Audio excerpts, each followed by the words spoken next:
Well, Mr. Reagan Wagner, welcome. Thank you for joining me here on the Refinery Podcast. How's it going today?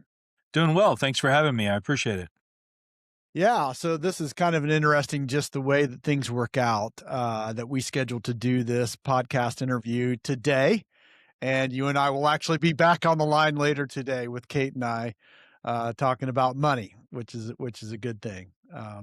So we'll be looking forward to that conversation, but we'll leave that for later on and we'll get into this. So um, you and I met through a mutual friend, Paul Martinelli, and many mutual friends that we have as a part of his empowered living community. And we've been engaged in a lot of different interactions together, and including making a trip to Italy, which was wonderful. Yeah, that was a great time. Yeah, which I would love to do again. And but also now we're involved in doing some financial work together, which you do as a part of NFA Wealth Management. And I want to get into talking about NFA and what other work that you do there. But first of all, thanks again for being here. I appreciate that very much. Yeah, no, we're excited to be a part of it and see how we can explore this topic together. It's going to be a fun time. Yeah.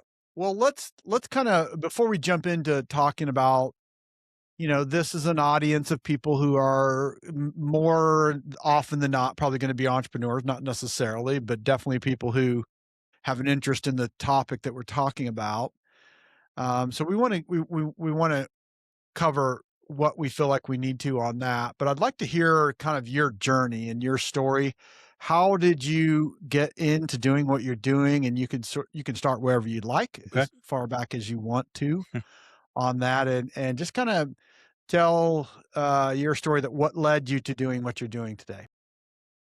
Yeah, so I worked in the corporate space for a long time, and I actually have a science degree and went into the corporate world doing microbiology and things like that. And they promoted me into leadership early in my career. One of my mentors at the time said that you're better with people than you are with science, and he was right. So I listened, and through that journey allowed me to get promoted relatively quickly in that process. And we found out that I had a pretty good knack for finding a return on investment.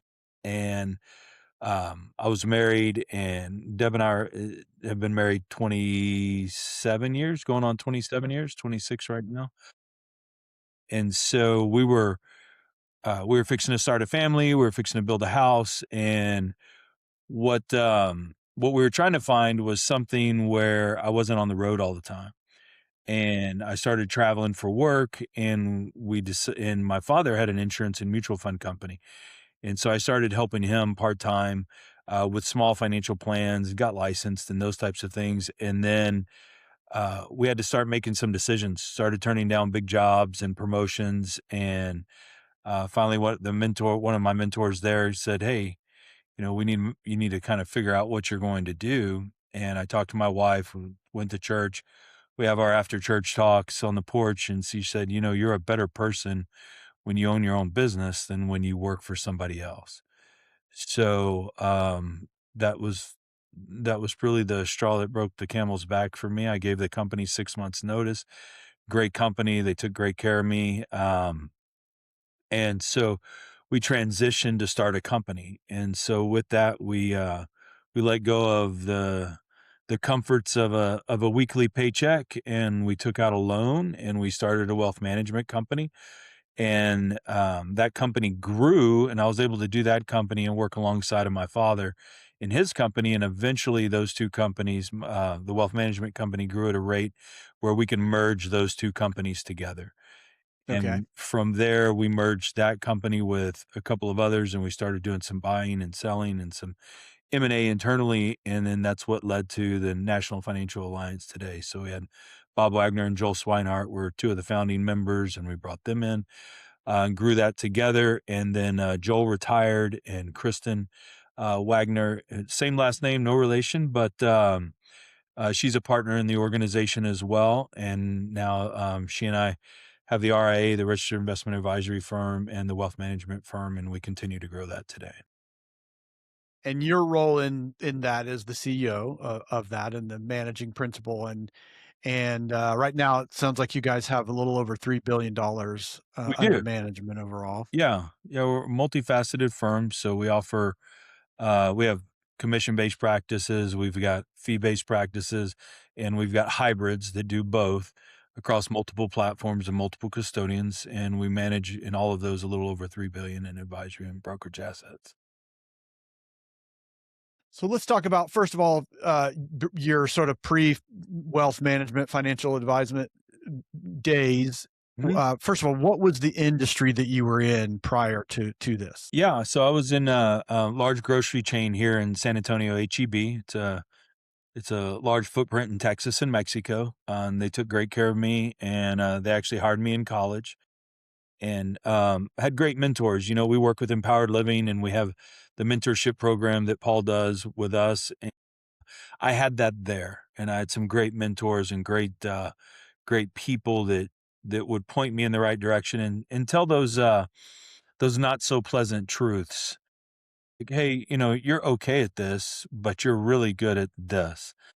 And maybe you should start focusing your efforts there. And that really helped steer me and give me to the path that led me eventually to here.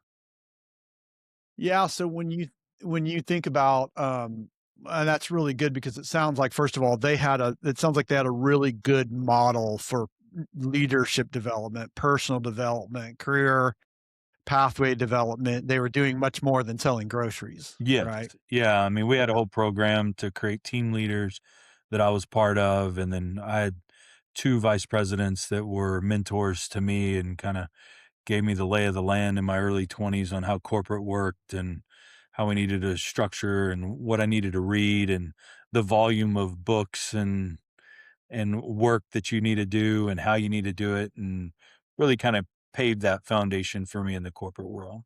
Not to mention my father. I mean, obviously he owned a company and that helped as well. It gave me a real good step up and start because it allowed me to have knowledge right at home. So when you're thinking about your business today, how many total team members are on your team now? We have about 20 employees and somewhere between 75 and 80 advisors in our group. And the advisors are entrepreneurs themselves. So Okay. we're an affiliation, so they all own their own company. And we're together because we just feel like we're better together. And when you have an organization that fights for each other and for the right things for your clients and the right things for entrepreneurs.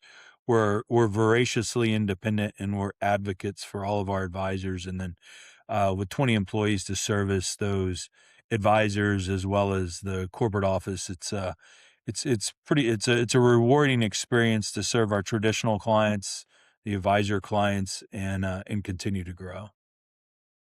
Yeah, I can only imagine because you're developing people is what you're doing really, right? You whether it is with people like us who are about to be on the line with you as a client, but also your advisor team.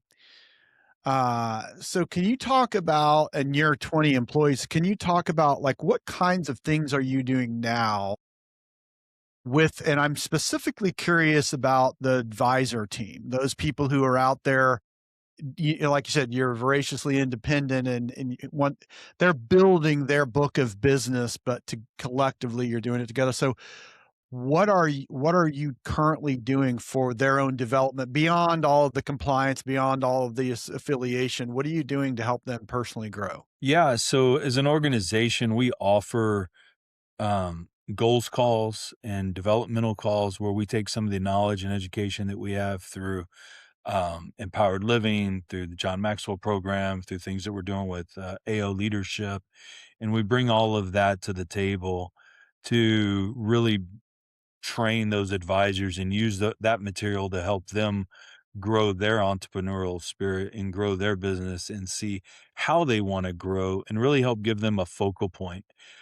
Sometimes when you're in our industry, you're on an island and it really feels like you're by yourself. So, and sometimes even your large producers, your folks that are doing quite well, they just need a sounding board, somebody that's been there and done that and has the t-shirt, and they have that opportunity with our organization. where we can partner together. They can ask any questions they want. We set up times where it's focus time, where you get we sit down for 30 minutes, an hour, 2 hours, whatever we block off together, and really just focus on them and how can we support them in a really good way to grow their business. What resources can we provide? Can we assist with?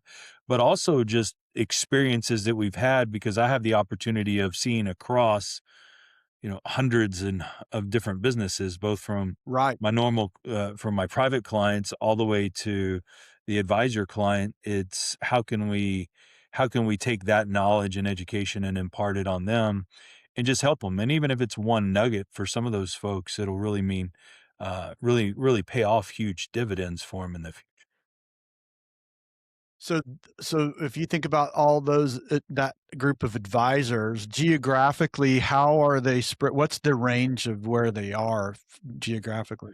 Texas, Florida, Puerto Rico, Kansas, Oklahoma, Mississippi. We're in 20 some odd states with people in them, and we're licensed, I think, in 40 or 45 or something like that.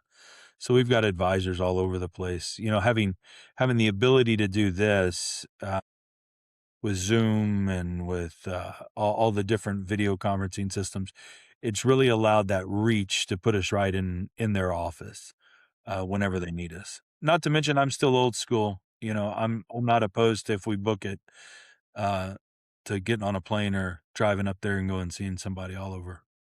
Sure. Well, you're leading me right into that was what I was curious about is, are there times throughout the year where everybody comes together for any kind of events? We do. We have a big kickoff meeting in January where everybody flies into San Antonio, and we do a big meeting. We fly in economists. We fly in people like Ed Rush, and Paul has spoken there. We flew in Regina Bryant this year for emotional intelligence.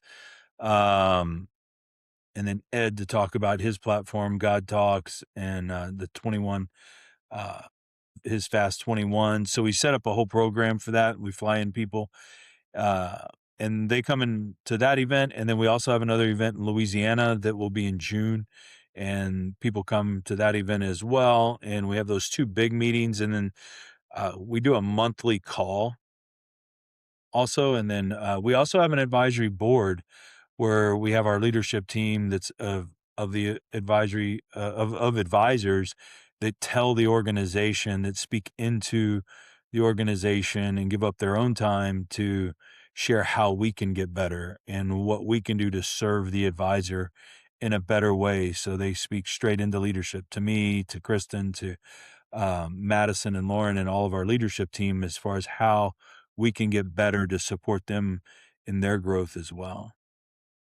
Very nice. Very nice. And that, I think you said a key thing there too, because you're doing a lot of pouring into people and also the management that you're personally doing, um, of all the different assets that are there. But also, one thing I caught in what you said is you have mentorship, you have advising. Why does that matter to you? Well, so several years ago, probably before COVID, I think it was around 2016, 17. What I realized is I wasn't pouring into our people enough, and to be candid, I didn't know how. I knew how to do my job, and I knew how to serve people because I believe that's what the Lord put us here to do. But how to really kind of share that in a way that can impact their business. So I started off with John Maxwell, and then through the JMT program, met Paul, and transitioned over to Paul's Empowered Living Group, and met- and Paul became my mentor at that time as well. And we worked on how to really develop and pour into advisors and to grow the business in a way that's with a servant's heart. So many people in our industry, because we deal with money every day, it's a money game. Everybody's trying to see how much money they can take from people in some way, shape, or form. And I didn't want that to be that way. I wanted it to be an affiliation. I wanted it to be an alliance. I wanted people to want to be together. and it to not feel like every time we got on the phone with a client like yourself or with an advisor client that everybody was always in their pocket. So we worked real hard to kind of form that so that I could be trained, and we go through it.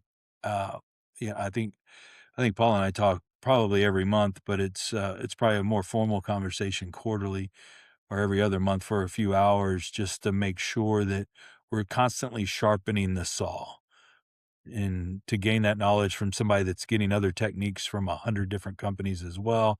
It just really helps to have that conversation of how can we serve people in a better way. So what would you say, I heard the concept because you said, I knew I needed to pour in more, but I didn't really know how, and then when you were talking about that, what I heard was definitely this idea about it sounded almost like a shift to the concept of servant leadership and get in inciting that, but what along with that, my question would be, what would you say are like 2 to 3 different threads on this development of people and development of yourself? What are some of the threads that you've seen that stay pretty static through there? Because there's always a new idea, there's always new thoughts, and there's new technology, and there's, the latest book or whatever the shiny object that people are chasing. But what do you feel like are some of those threads that you see show up over and over again in sort of the people development part of this financial Yeah, so within our development? that's a great question. So in our organization, we talk about the 5 F's: faith, family, finance, fitness, and fun. Those are the 5 tenets that we kind of run around and we operate. So when we're looking at organizations and we're trying to help grow, what I found in today's one of those days, right? I mean, the market's been all over the place for the last probably 15, 20 days. Um, and so the businesses that have lasted and that have been able to really outperform do a couple of things really well. One, they communicate. They communicate consistently with their clients, and they communicate both the good and the bad messages, right? Because not every day is a great day, especially when you're talking about finances and market and conditions.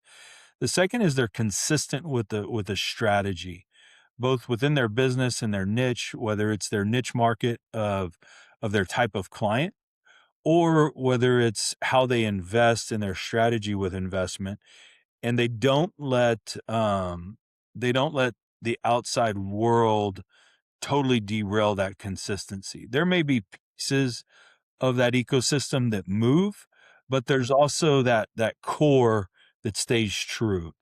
And over time, increase that constant communication and consistency have really been able to show people have really been able to allow companies to outperform and individuals in this space to really outperform their peer group who are chasing the latest and greatest fad. Um, because to your point, I mean, you could literally change something every day if you wanted to in this business. So you have to figure out what that is for you and then build on that. How are you communicating? So when I started, it was phone calls, right? And then it was email, and it's phone call and email. And now we're doing phone, email, social media, LinkedIn, all of the things so that people get letters, they all the different pieces. And then now clients can even redefine how we communicate. They can tell us, I don't want paper. They can tell us, you know, contact me via secure text, things that we didn't have. So we're trying to use those technological enhancements to increase that communication in a better way and then teach our advisors how to do that as well.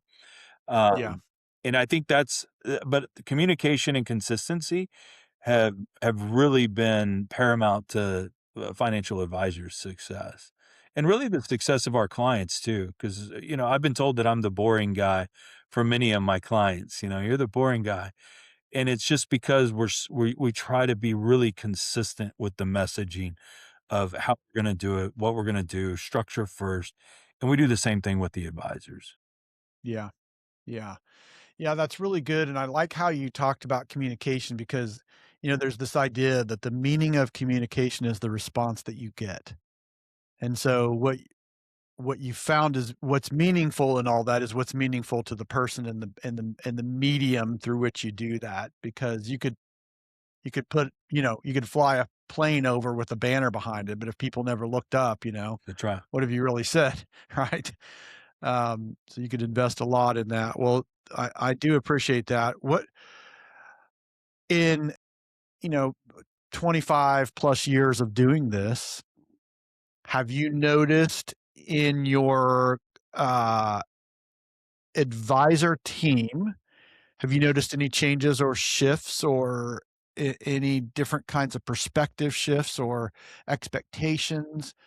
Anything that has kind of maybe surprised you or is you notice is not, this is definitely different than what it used to be. I think, I you kinda get trained on, like, modern portfolio theory or 60/40 mixes when you look at investment strategy, and then you have the traditional what we call the tactical strategist, and what I think over the years has come to light on the investment side is is that neither one of them are wrong, but utilizing both in a way that's consistent with the client's goals and dreams is better. But what I've also seen, and we didn't do this for probably the first 5 to 10 years that we had the wealth management group, is structure.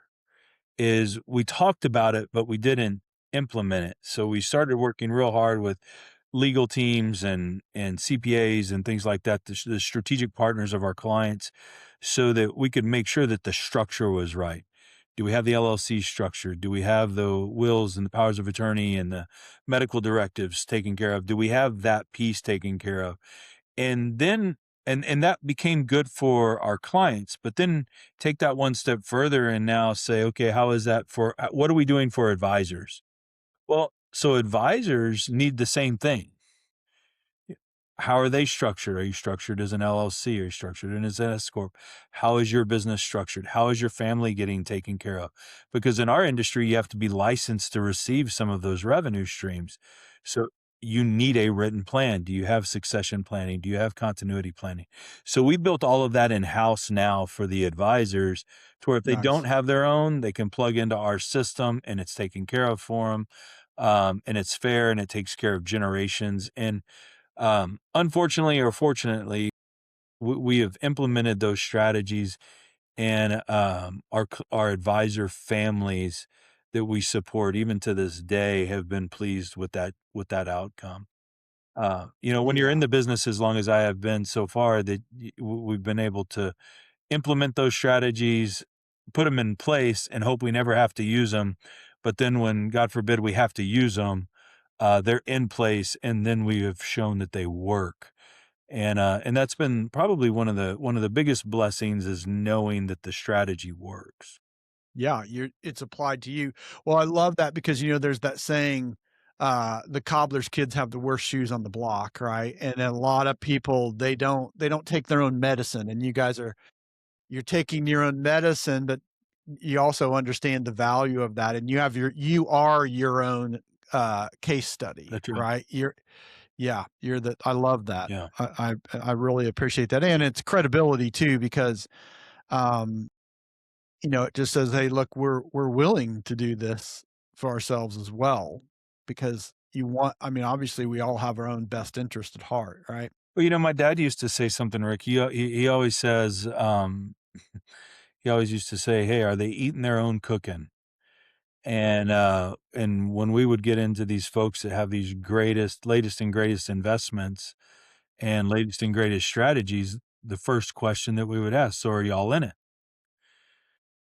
And a lot of times they weren't in it. And so we started asking ourselves, are we in it? If I'm going to say we need continuity plan, do we have it? Yes. Do we have succession plan? Yes.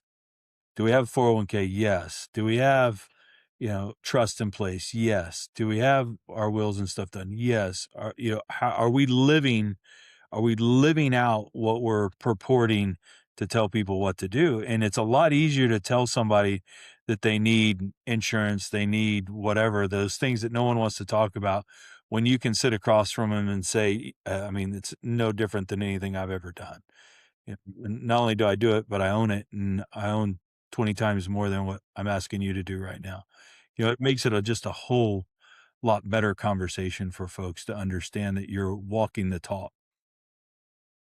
I really appreciate also what you're saying is the comprehensive nature of looking at someone's financial picture, because for me, that takes you out of the idea of we're trying to push a certain lane within the financial picture, right? We're looking at, and I think, um, while you're building a company in the way that you're describing, it's just also based on the awareness other people are not. So I think, in other words, part of what you're doing is kind of fixing some things that might be broken, right? In other applications of this, you could take any profession.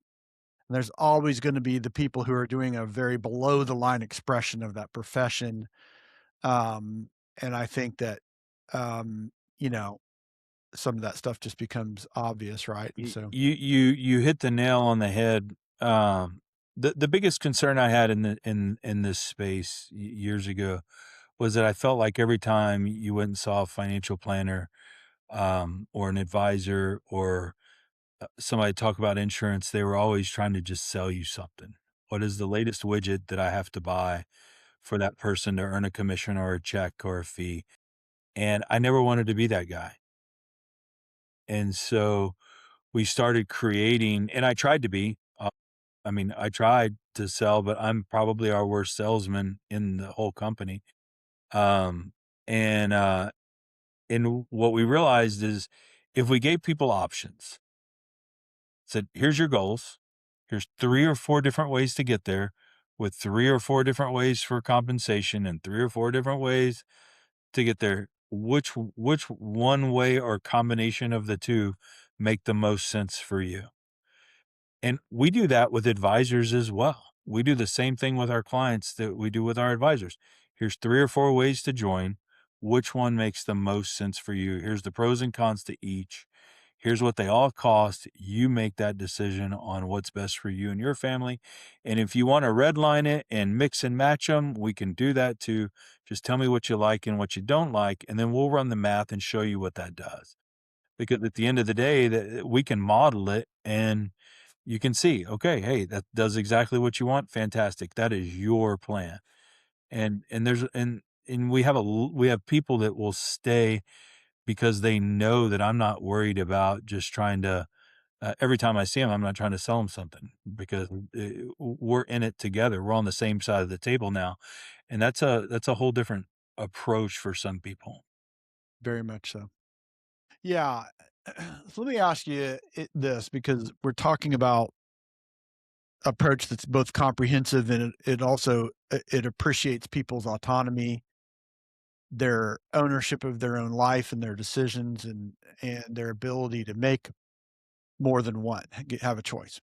Um, what would you say? I know that this question's a little bit, it's not the best question I could probably ask you, but it's also, I do get curious. What do you think is probably the top piece of a financial portfolio that people tend to miss that might be the most consequential? Because it just seems like for me, um, the more I learn, the more I realize I don't know, and then you sort of understand what is the difference between what is the difference between how your will is laid out? What are some of the things that can happen if you don't have all these different parts Yeah. in just a will? And then if you think about, are you accounting for the type of investment that your business is making, and what isn't in place in your business? So it's just like your eyes get open to more and more of the picture. So I'm just asking you, is there one particular thing that tends to be that thing that people tend to overlook? I think so. So it's probably different for different folks, right? But for entrepreneurs, for business owners, um, we were told for years when you're a business owner, this is the business, this is your house, right? There's 2 lanes that you run in. But really, when you're the owner of that business, the biggest miss is understanding how to truly leverage the business and the personal goals and make them cohesive to where your funds and your fluidity of cash flow and operations can work concurrently, and they can work with each other to really enhance your plan for your outcome. As you know, we spend time on what are your goals? What are we really trying to do with your plan? Because if we understand that, and then if we understand what you value, and then you own a business and you have the personal side as well, it's okay, how can we leverage both of those to really go to work for you? Because a lot of times we're working for the government. We're working to pay taxes, we're working to pay, health insurance, or we're working to pay our employees and staff, and there's nothing wrong with doing all of those things, but really you got into business so that the business would serve you. And so we try to work real hard to do that. And for entrepreneurs, that's one of the biggest misses is making sure that those two plans link and there's not a fracture into that planning. For your traditional individual that's earning a W-2, the blocking and tackling of planning, and you've heard it, so it's of what my pet peeves are, is making sure that one, they understand their goals, but two, making sure that their wills, medical directives, powers of attorney, all of that is written correctly, and it's doing what they think it should do, Yeah. and it's doing what they really want it to do, and not just some, legalzoom.com kind of will Yeah. that doesn't serve the purpose that they want it to do. Those things have been really big. Yeah, I could, that's one of my things is like I don't want to have this false sense of security about what those documents actually mean once they need to be executed upon. That's right. And you hear stories all the time about that, and of course, you know, at the age that I am, I think about that a lot more than I might have 10 years ago, right? I understand. And that's just the natural progression of life. So, yeah, it just becomes more important. Um, how do you how do you account for, I was just speaking actually yesterday with a financial advisor, and we were in a discussion, we were having coffee, and we're in a particular group together, and we were meeting for the first time, and we're just kind of getting to know each other a little bit. And I was kind of talking about the industry. Well, I really wasn't even talking about starting about your industry, but just what I understand about human nature, and what I do. I spend a lot of time paying attention to how people make decisions because I'm trying to help people go just like you are from where they are to where they want to be. And so when you think about the entrepreneurial business, I want to help someone maximize that investment in their business and what they're doing. And I'm doing it from a different angle, right? Right. As I work with people, I'm really working very hard. And of course I've been able to be involved in a lot of study of sales and marketing and influence and persuasion and negotiations and some of the psychology and deeper mental programming and those sort of things that people have, and that's been helpful. So all of that to go back to the idea that I'm just interested in how people make decisions. This is a You're long setup for a short question.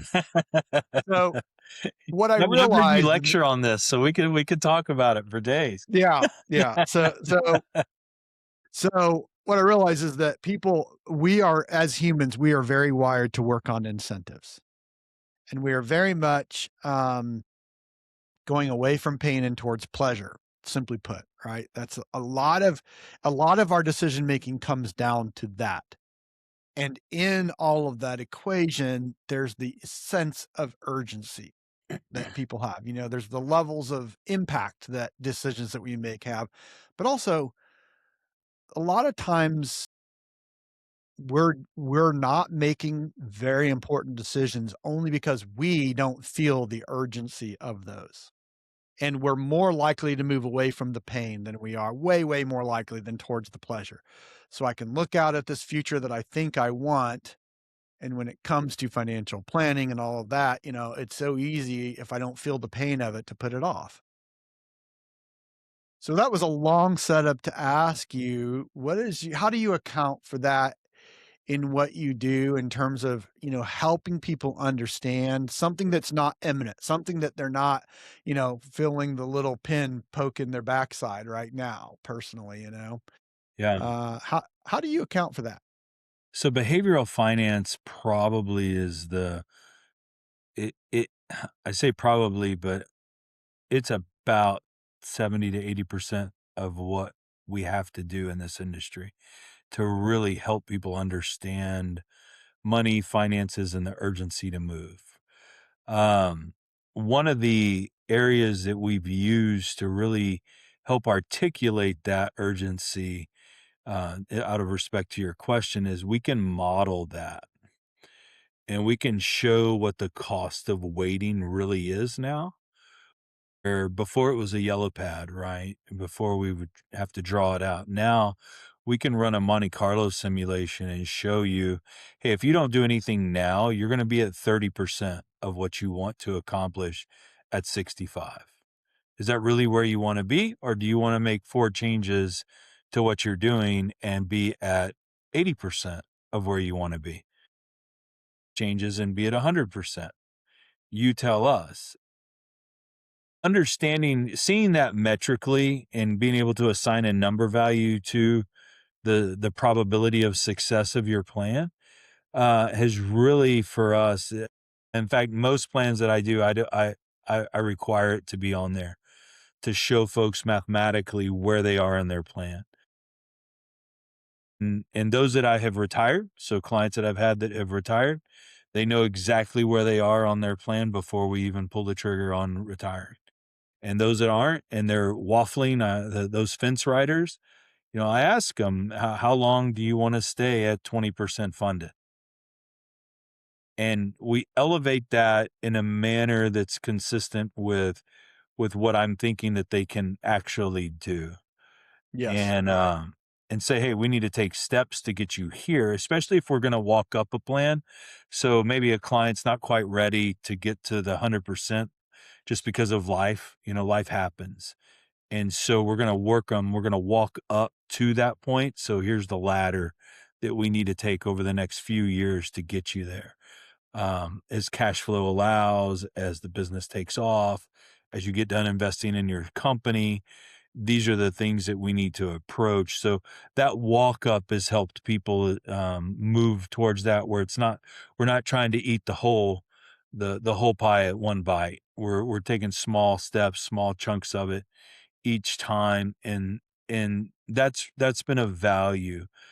Early on in an advisor's setup, that they used to say you've got to try to get it all done, and they talk about getting all these plans done in one or two meetings. And I mean, this, I don't move that fast.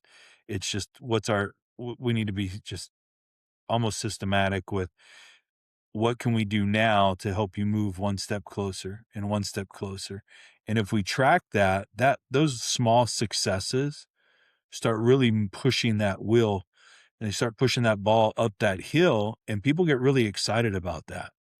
Yeah. And then that decision tree becomes quicker. So that first step is the hardest one. It's like, oh, okay, that wasn't so bad. And then they take another step. And then next thing you know, you're getting an email or a phone call, and they're saying, hey, we went ahead and got this taken care of so that now we can put X back into their plan. Can you show me what that does? And now we're playing a game with, okay, if you start putting this in, this is what that does. And they can immediately get that reaction, that response of, that felt good. What is it? The serotonin, right? Yeah, right. They can get Yeah, a that little lift. dopamine hit. Yeah, Oh, wow, look what we just did by making that one change. And then those small successes start building into long-term results.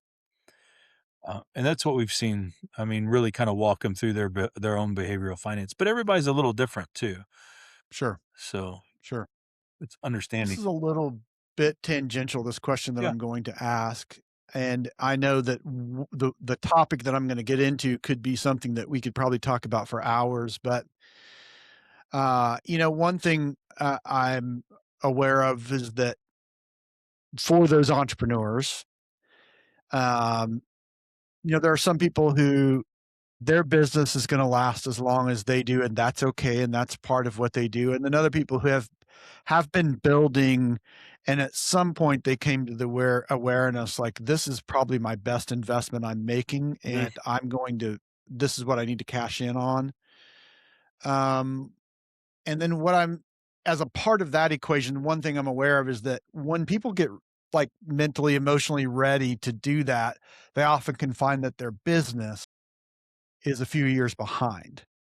Like, they may be ready in 6 months, but their business might not be ready for a couple of years.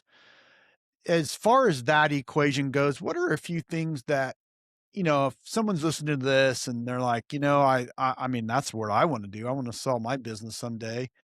What are a couple of things you could say you need to be aware of these few things when it comes to the valuation of your business and the sell of a business? And I know this is a broad question because there's so many different industries and a lot of Yeah. specificity there, but generally speaking, what would you say some things that people should be aware of? And so there's a couple if you're preparing your business, right? One is making sure that you're the right structure ahead of time. So, uh, instead of a sole prop, most of the time, it's going to be better to be some type of entity. So, work with your professional to make sure that you're either an LLC or an S corp or a C corp or whatever that is for your business, and get it out of that sole prop structure. It's easier for another company to do a purchase of the assets from the entity most of the time from versus a sole prop.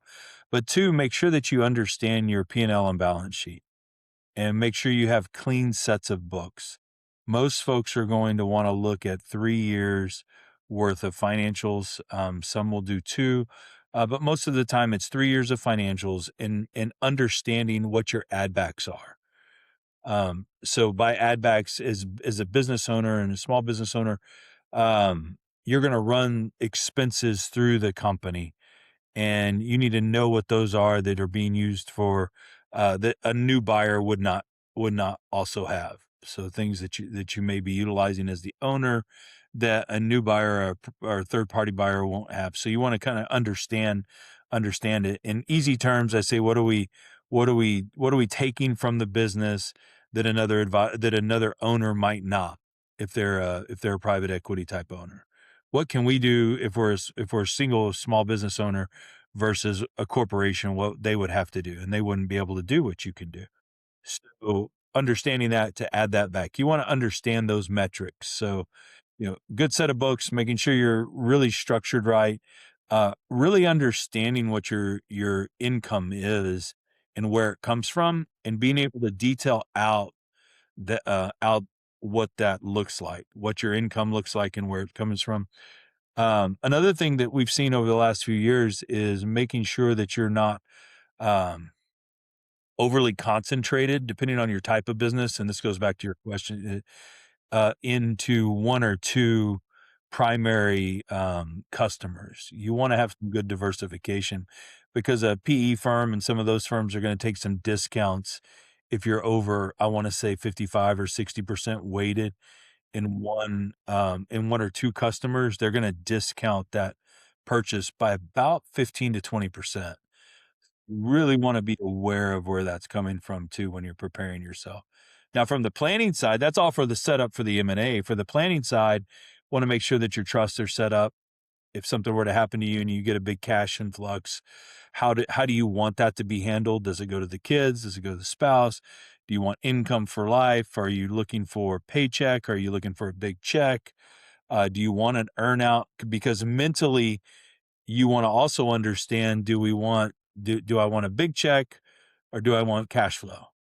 A combination of of both. Do I want to stay in now?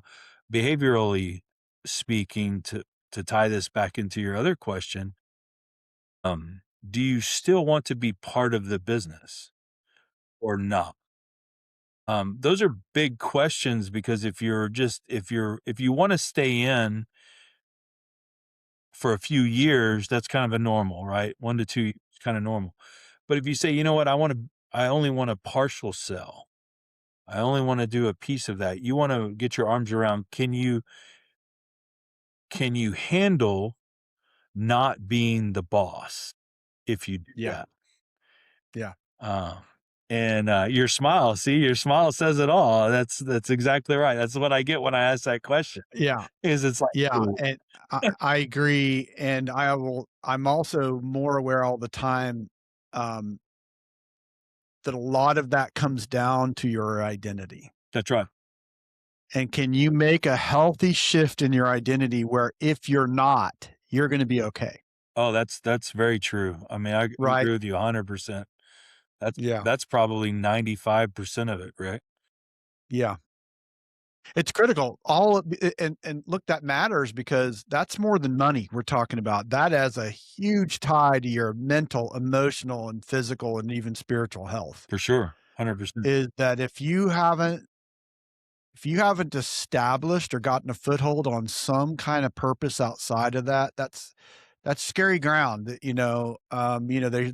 they say the two scariest years of your life are your first year of life and your first year of retirement. Mhm. And I think the first year of life, of course, is obvious, but the retirement to me is all about purpose. Like, do you have another magnetic north that gets you out of bed? It keeps you going, keeps you motivated, gives you a sense of well being and, advancement and growth and all that, We have a conversation before anybody retires or sells, and internally, I say we're gonna talk about it, what's next. And so before, especially if we're coming up, like, we're 2 years away from retirement, then I'm asking them, "Okay, so what's life look like? Let's paint that picture. Let's start painting that picture of what does life look like. Are we still working? Are we gonna go do a small job? Are we gonna go volunteer at the school? Are we gonna go volunteer at the library? What does that look like? Are we gonna travel for a year and then we're gonna come back?"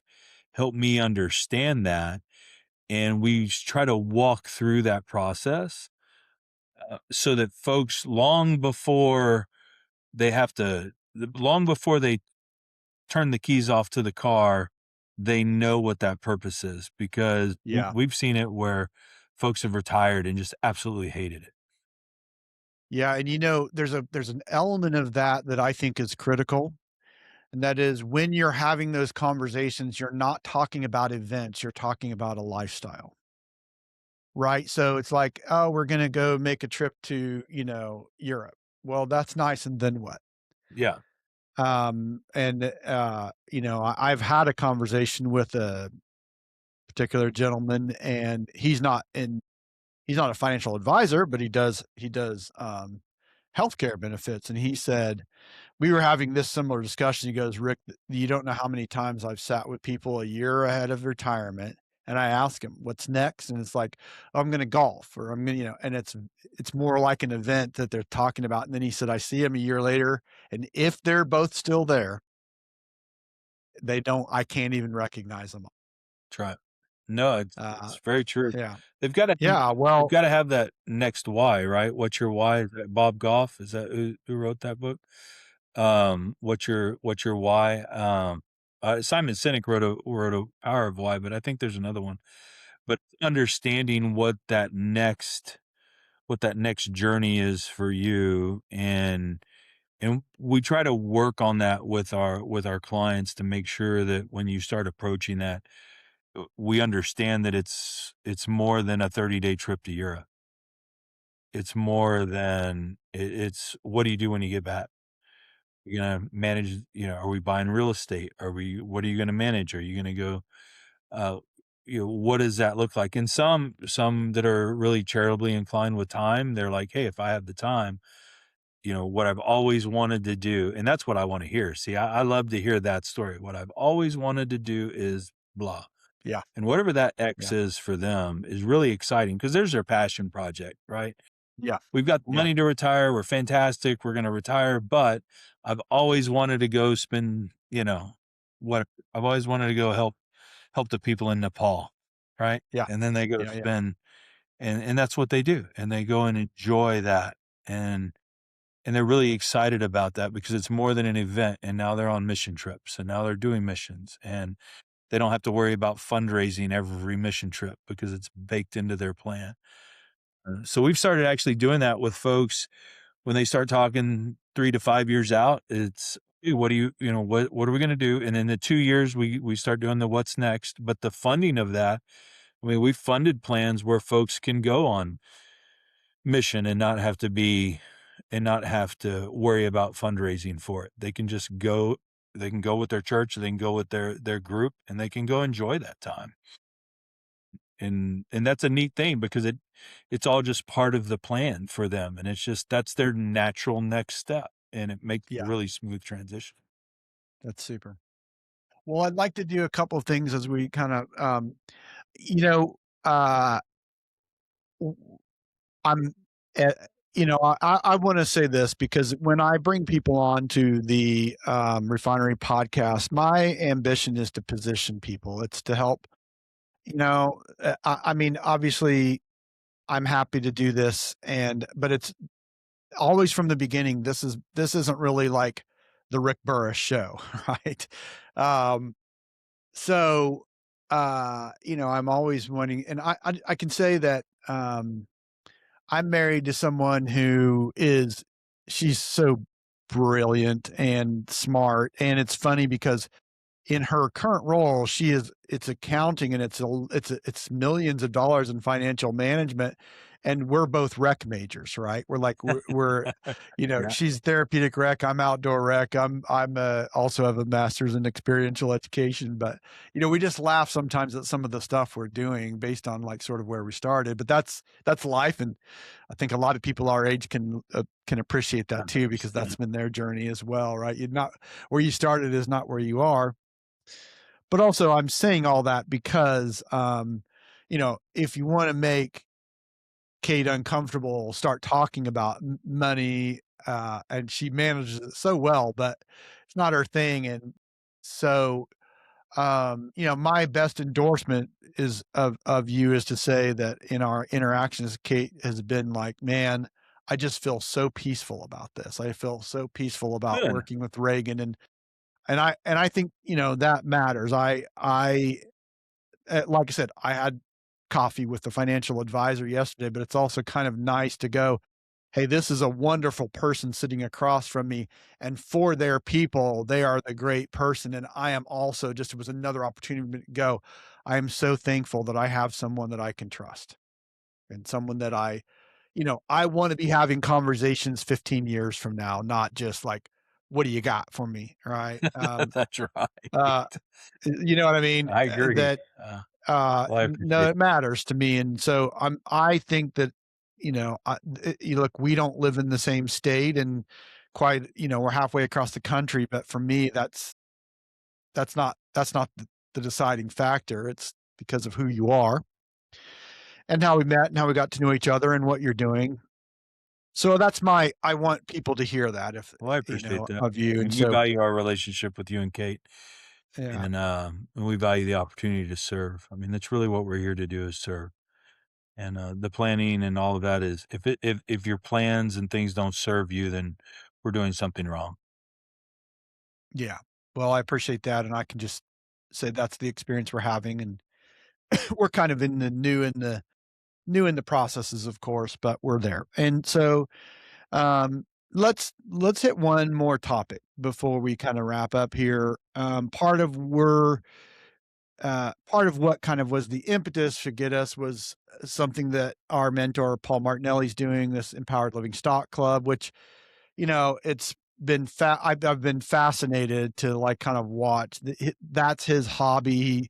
He always says, I don't golf. I don't do all these things. I'm not into sports and all that. But he is definitely very passionate about all that and making money, and that's great. And we've watched him be involved in different things, but if you look at like his social media, is almost predominantly he's talking about Mhm. stock stuff now, which is great.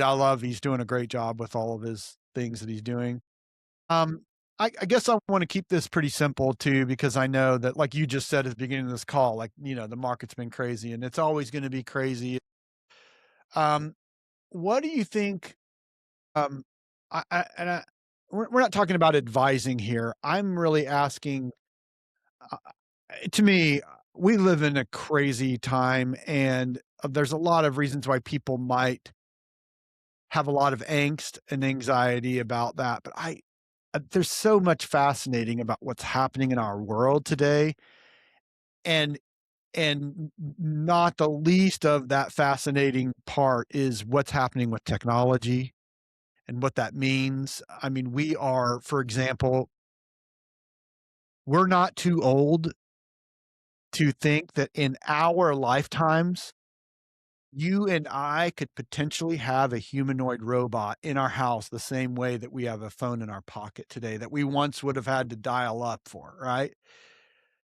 Like, that's like, that's like, wait a minute, you're telling me it's gonna be like the Jetsons, I Right? mean, But you're right. that's I mean, but we're not but the way things are going and the way that technology is going, that while it might seem like way far off in the future, that could happen in the very near future, and I'm just using that as a little bit of a sensationalized example, but it's not they're hype. beta testing some of that right now. Yeah. It's happening, so that's why I'm bringing it up, but what I'm asking really is, um, what are things for you that you kinda shake your head sometimes and go, "It's wild that we're managing these kinds of things that I would have never 10 years ago, I would have never thought that this kind of thing would be under management." What are some things like that for you? Well, when we first got started, the first one was Facebook. Who would have thought Facebook, you know, I mean, I know I'm dating myself when I say that, but I mean, now they're like, "What do you mean Facebook's for old people? We use blah blah blah." And I laugh because I remember when it IPO'd and we were like, we're not sure if this is even going to last. And now look, but you've got technologies out there right now on the tech side that are in that space. You have AI, that's a big deal. Artificial intelligence. You have robotics. You have data centers that are popping right now. You have the bigs that are buying them, but you also have what we would call the infrastructure funds for those as well. So which positions are the ones building that, who are doing the design work inside of there? That Yes. whole model is a big ecosystem. And Yes. so it's still more of a more aggressive play. But if you look at that in the balance of a core portfolio, you need a piece that's going to have an opportunity for a pop. I mean, you're really going to have a piece that has that potential to help you take advantage of that. And you also have things like crypto. Crypto is under this legislation right now where some advisors like us, I can't give you a buy sell advice on buying crypto, but I can explain it and I can share with you the pros and cons of the different ones. And then you have to make that choice on your own. But you have a whole ecosystem around crypto that I use Jamie Dimon with JP Morgan Chase. He was not for it, not for it, not for it. And then last month he said, "Well, we are building out some blockchain technology to be able to work within the coin system, within the tokenized system." Well, so they're using it and they're building infrastructure for it. So you have to have a way to invest in some of that blockchain as well to make Yes. sure that you have some exposure just for that next step. And I mean, this stuff didn't even exist uh, uh, uh, Yeah. since we've started investing. I mean, It not even a thought, right? yeah, yeah. I mean, Yeah, not even a Apple was thought. the tech investment, right? I mean, Apple, Oracle. I mean, those were the tech investments. Now it's like, oh, we need to be thinking about AI. We need to be thinking about robotics. We need to be thinking about what's NVIDIA doing with the chips. I mean, we've got Yes. to really have our hands in a lot of pieces right here to be able to understand what that next step is. But those are huge opportunities for folks to at least evaluate and see where they fit into their portfolio. Yes. Well, so I'm glad you brought up the Apple because I was actually gonna go there with my next question. Is and I don't I'm asking you because I do not need to be right. I'm pulling on a thread here a little bit. but if from my very limited, I'm operating with such a limited scope of awareness compared to what you are.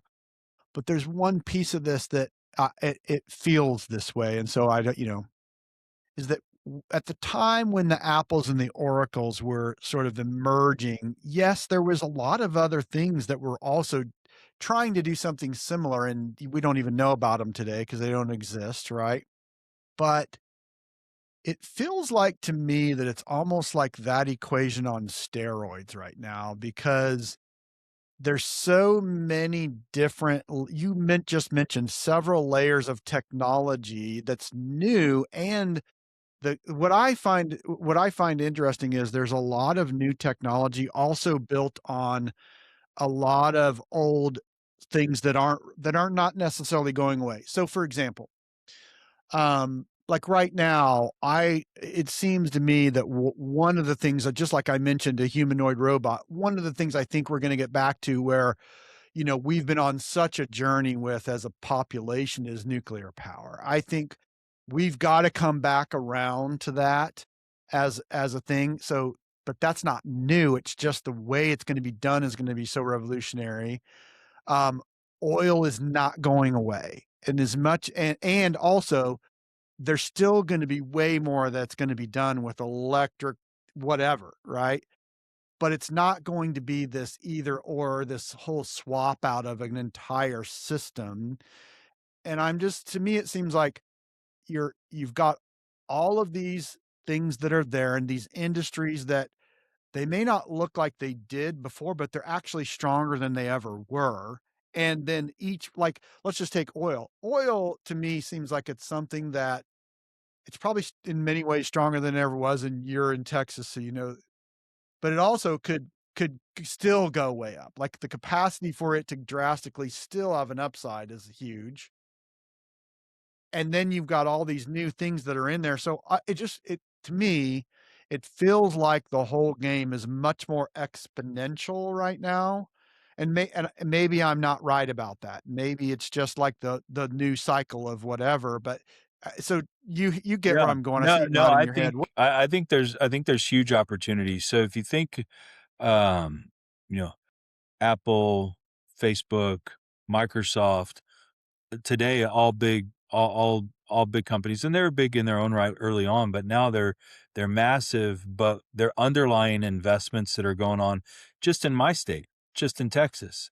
You know, thousands of acres of data centers, thousands of acres of property being purchased by those companies for and to service AI, to make sure they have the data capacity for AI. Now, you take that a step further and you go into the oil industry. Your biggest oil producers are also handling some of the LNG production. They're handling the pipelines that are moving that gas, and they own the subsidiary companies that are in charge of all the pipelines. And it's understanding that interconnectedness of commerce is what you're talking about that's going to have huge impact. And when you look at your robotics and your AI, it's still some of the more complicated because you have so many new players that are coming to the market and it's growing fast. One of the things that we're tracking in is who's buying what, right? So, who's invested in OpenAI.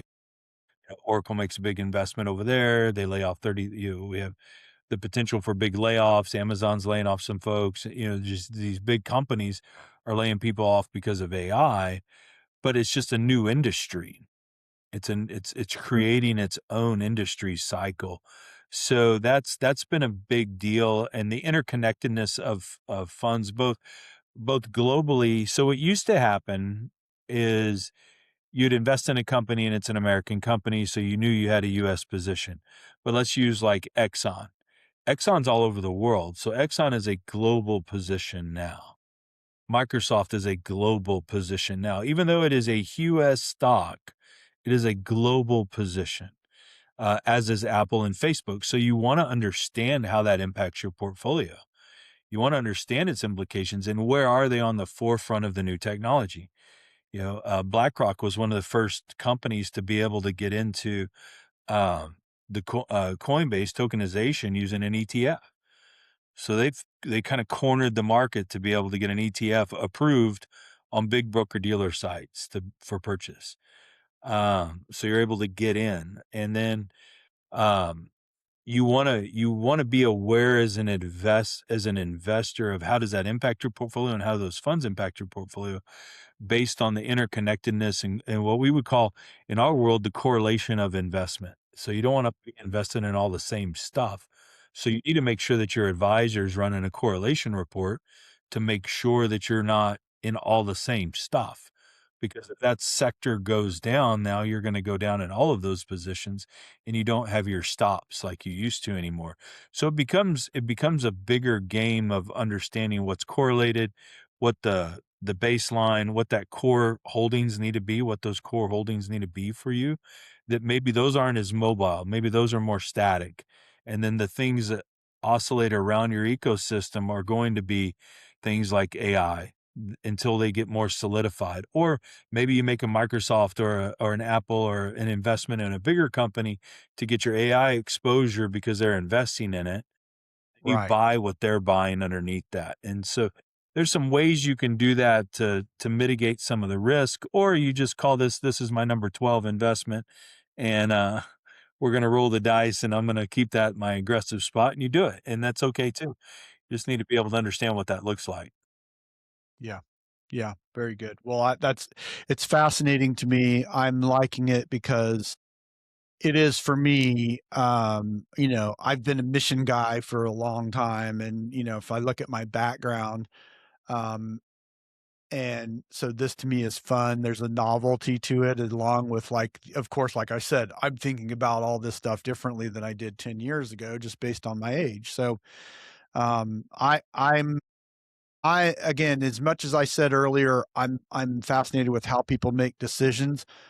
I'm fascinated with how business works and how it works on so many different scales and levels. And of course, I care very much about it being done with integrity and being done, that's still foremost for me. But yeah, I love hearing all this and how all it I'm a kind of a systems and process guy too, so I like getting in the weeds about this Yeah. kind of stuff. Okay, so let's go here then. If there's a question that you thought I was going to ask you before we got on, but I haven't even touched it, is there anything that, like, hey, Rick, I really want people to know this, so you should ask me about this. I I think you're pretty thorough, Rick. This isn't your first rodeo. Uh, from our standpoint, I think it's important when folks pick an advisor or when an advisor picks a firm, and it goes both ways, that they find somebody, someone, some company that they can really communicate with and have confidence that they are being served. And it shouldn't be an issue where you're concerned about picking up the phone and saying, "Hey, I don't understand this. Hey, this doesn't seem right. Help me understand that. What did I miss? Or did you miss something? Or how can we fix that?" Because there's so many things going on that it's important that we treat both the planning for a traditional client as well as the building for an advisor as a team. And we call ourselves, we call our folks NFA family. You've seen it on some of my stuff. And, we recognize that in a family, you're going to fuss, you're going to cuss, you're going to have some issues. It's not always going to be perfect. But what we have to understand is that goal, your goal is what we're shooting for. And I think if you have the right team and the right firm together for you, you'll feel that. And if you don't, then we need to go search for that. I love that. Well, you've spoken to my heart with that response, because that's, when I think about my approach as a coach, like, you are the hero, right? I am not here to be the hero of your story. And there are some people who need a heroic coach, and that's fine if that's what serves you, but I'm not that guy, and I love that approach, and to me it's the appropriate way, you know. So, I appreciate that. well, thank you. And again, like I said at the beginning of this call, I'll be looking forward to our next call here in a couple of hours and being on the line with you and Kate together and many others. And again, other possibilities. There are definitely some things we've discussed in this call that I'll bend your ear about a little bit That's when we good. get on the line That's what we the need next to. call. So It's on the get way. ready. Yeah, get ready. But yeah, all good stuff. Thank you, not just for what you do. Thanks for taking some time out. I know that, just you, one person alone, it's easy to get very, very busy. Then when you've got a team of 20 and then a whole network of advisors, carving out time can sometimes not be the simplest thing. So I appreciate that. And beyond that, I just appreciate who you are, and I'm thankful to know you and be connected with you. Well, I appreciate you. Thank you for allowing us to be part of your podcast. I'm able to do it because we've got a great team here, and they do the heavy lifting and just kind of let me talk. But I appreciate you, and thanks for the opportunity to serve you and your family, and thanks for allowing me to be part of your podcast. I appreciate that. You bet. See you soon. Thank you, Bye sir. for now. Bye.